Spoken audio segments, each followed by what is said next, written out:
Familia Alja, bienvenidos a esta clase donde vamos a platicar acerca de otro de los libros de Narnia, Ujú. tercera película, Tercer película La travesía del viajero del alba y la Biblia. y la Dios. Es una película un poco distinta a las demás. Aquí, Un tono diferente, sí, un tono diferente. Ajá. sabe distinto. Sí. No sé si porque la vi ya más grande ¿Ok? o porque realmente en esencia el libro se siente muy distinto. Sí, en las dos películas anteriores, los libros anteriores, había este tono como de batalla, hay que luchar para restablecer el orden. Ajá. Aquí ya hay un orden, hay un reino establecido, hay una fe en Aslan restaurada en los libros, pero el tema, la problemática es otra. Hay que hacer un camino, hay que recorrer una travesía. Un Y de viaje. hecho, el barco que utilizan para viajar se llama el Viajero del Alba. El viajero del alba. ¿Qué es el alba? ¿Qué es un alba? El alba es el momento del amanecer, cuando el sol empieza a salir. Sí. No sé si tú por tu trabajo te levantes antes del alba o te levantes después del alba, pero es este punto de quiebre de transición entre la oscuridad de la noche Ajá. y la luz del día. Ya. No es de noche, pero aún no es de día. Entonces se siente muy bien, un tono distinto, sabor bueno. ¿Sí? Sí. Yo te decía, a mí me gusta más esta que la 2. Ok. Sí. Sí, que el príncipe Caspian. Obviamente, yo quiero suponer, porque si hay una separación de años donde produjeron la primera, El León, la Bruja, el Ropero, hasta llegar a la travesía del viajero del alba. Incluso la productora es otra. Ah, eso no sabía. Sí. Las primeras dos son de la misma compañía y esta tercera ya la compañía no la quiso producir. Oh, probablemente también por eso sepa distinto. Pero está muy buena. Vayan a verla si ya la vieron, porque los vamos a spoilear un montón. Pero se trata en rasgos grandes de una travesía de otra vez el grupo de muchachos. Acuérdate que en Caspian ya los grandes, los muchachos grandes ya no pueden volver a Narnia por la edad, Sí. ¿no? Susan y Peter. Susan y Peter, pero Edmund, Lucy regresan con un nuevo amigo, su primo, Eustace. Eustace, súper, súper buena. Todo un personaje que nos va a ilustrar, que C.S. Lewis es intencional en ilustrarnos cosas con ¿no? Pero podemos comenzar diciendo que el viaje en este barco en busca de Aslan una vez más, ¿verdad? Podemos hacer este paralelismo con el viaje espiritual que cada uno de nosotros tenemos. Porque hay un punto donde Dios viene y nos encuentra, pero a partir de que Dios nos encuentra hay un punto en nuestra vida donde nosotros tenemos que aprender a encontrar a Dios en diferentes áreas de nuestra vida. Sí. Ahora es una búsqueda interna. Hubo un escritor, me parece que es del siglo XIX o siglo XVII, y había escrito El progreso del peregrino. Sí, lo llegó a escuchar. Sí, claro, claro. Habla de la vida cristiana. Este personaje se encuentra con la cruz, sus cargas son removidas, pero a partir de ahí inicia un caminar, inicia un proceso. Y de hecho el tema del proceso, del viaje, es muy recurrente en las películas, en libros, el viaje que uno tiene que hacer para descubrir un lugar, pero en el proceso se descubre a sí mismo. Es algo que incluso está en la Biblia. Y me gusta cómo en el libro o en la película lo vemos y la forma en la que lo podemos relacionar, porque en este mundo, por ejemplo, Hebreos 11:13 dice, conforme a la fe murieron todos estos sin haber recibido lo prometido, sino mirándolo de lejos y creyéndolo, y saludándolo y confesando que eran extranjeros y peregrinos sobre la tierra. Peregrinos. Oye, este libro tiene una connotación muy bonita para mí, el viaje del peregrino, porque es el primer libro que mi papá me regaló. Oh, ok. Ahorita que lo traes dije, oh, sí, sí, claro. Y nace alrededor de una película, de hecho. Sí. Estábamos viendo en casa hace muchos años, mi papá llega con el VHS y vemos la película del viaje del peregrino. Mi papá me dice, le faltaron muchas cosas. Y dije, ¿cómo que le faltaron muchas cosas? Hay más. Y me dice, sí, hay un libro de eso. Y semanas después me regaló el libro. Y luego también me regaló El perfil de tres monarcas. Me regaló esos dos libros. Entonces son esos dos libros como que marcaron mucho esta historia, que hablan precisamente, los dos libros, de hecho, del peregrinaje de cada uno de esos personajes bíblicos, como lo estamos viendo acá en la película. Sí, y si lo podemos relacionar directamente con la Biblia, el encontrarse con Cristo, el ser encontrados por Cristo, A partir de ahí nos involucra en un proceso, en un caminar. Hay distintas doctrinas, teologías que lo explican, pero hoy queremos hablar de una forma más amigable, Claro. conversacional. En Cristo somos hechos nuevas criaturas, pues estamos llamados a caminar cada día en esa verdad, a desprendernos de mentiras y abrazar verdades, pero no es instantáneo. Y en el camino encontramos retos. Sí. En el camino encontramos retos. Los muchachos encuentran retos en medio del mar, retos a donde llegan en unas islas, y uno de esos retos es con su primo, Con Eustace, que él le cae como una maldición, ¿verdad? Comete unos errores y se transforma en un dragón. Pero si tú ves la película desde el inicio, a ti te va a empezar a caer mal este personaje, porque es egoísta, gritón, materialista, todo lo quiere para él mismo. Y cuando sucede esta transformación de Eustace que se transforma en un dragón, los niños automáticamente saben que el único que puede arreglar esto es Aslan. Sí. O sea, independientemente de que quien seas tú, el único que puede arreglar tu situación es Aslan, es Cristo, ¿no? Y me encanta la insistencia de Edmond, es que yo era casi como tú. Sí. O sea, y a mí me arregló. A mí me arregló, ¿no? Y tenemos un versículo de cajón, ¿no? Que de alguna manera, si alguno está en Cristo, nueva criatura es, las cosas viejas pasaron, y aquí todo es hecho nuevo. Y creemos esto de forma positiva, de que solamente Cristo puede cambiar a las personas, no nosotros. Sí, y yo quiero que pensemos en este hecho nuevo, no como algo instantáneo, sino como un proceso, como algo que está siendo hecho nuevo.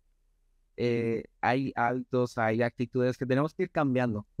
Y requieren días, requiere tiempo, requiere proceso. Hay cosas que sí suceden instantáneamente, pero hay otras que requieren compromiso de manera personal. Pero en la película, los niños, cierto, reconocen que solo Aslan puede arreglar la condición de su primo y aparte resolver la situación en toda la trama que tienen, ¿verdad? Claro. Entonces van a distintas islas, enfrentan distintos obstáculos en el mar. Hay diversas pruebas que incluso tienen que superar y lo van haciendo, lo van logrando, van avanzando, pero está esta tentación de lucha de que llegar al destino no es sencillo. Si fuera sencillo, todos llegarían. Sí, una de las pruebas que tienen es en la Isla Oscura, donde Edmond y el príncipe Caspian enfrentan, bueno, para ese momento ya es rey, ¿no? Caspian, enfrentan sus peores miedos materializados, que me llama mucho la atención, que es una lucha constante que hoy nosotros tenemos como cristianos, de la tentación y el pecado. La tentación y el pecado. Y solo confiar en Jesucristo nos va a ayudar a encontrar la salida, nos va a ayudar a vencer estas distintas pruebas.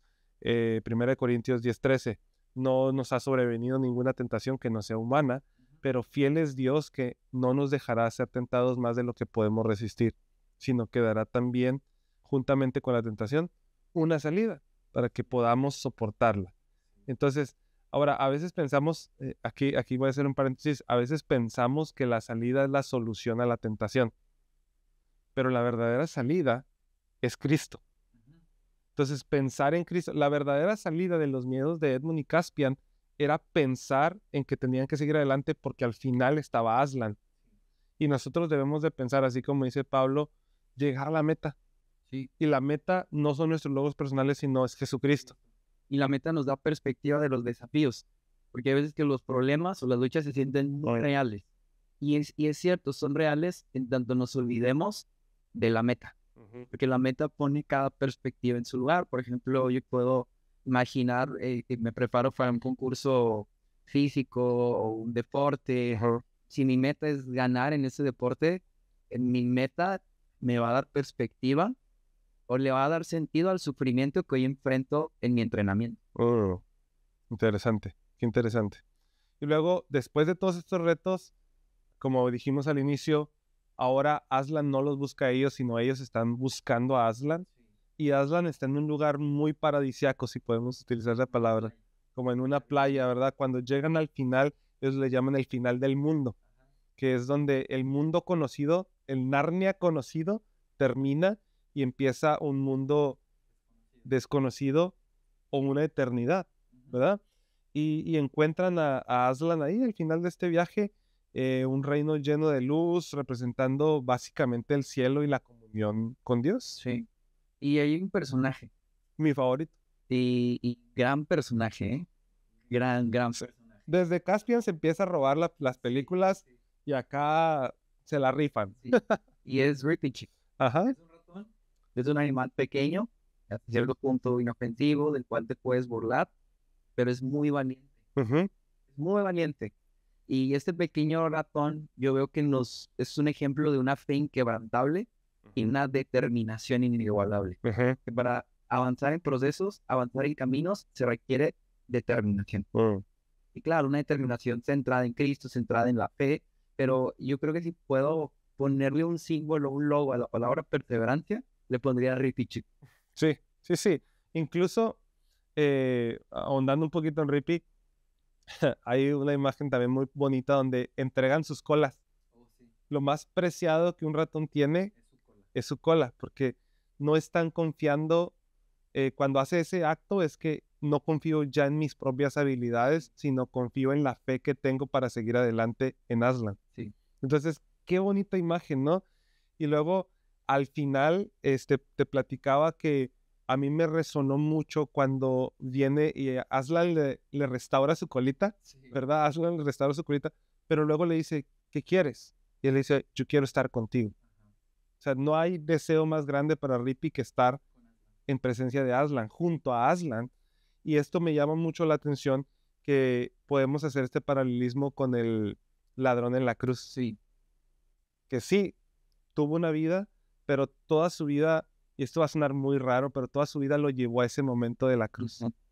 Decisiones malas, buenas, no sabemos, pero ese momento en la cruz estaba destinado para él, y el único que dijo es, quiero estar contigo cuando estés en tu reino, acuérdate de mí.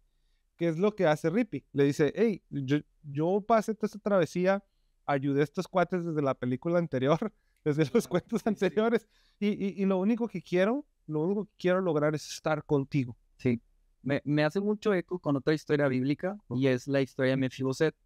Mefiboset es restaurado, era una persona que vivía con discapacidad, abandonado, ignorado.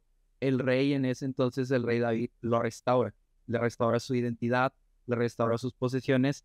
Se han hecho muchos sermones y predicaciones y casi todos terminan ahí, ¿no? Uh-huh. Me emociona. Hay una segunda parte que para mí es más importante. Y tiene más peso, ¿eh?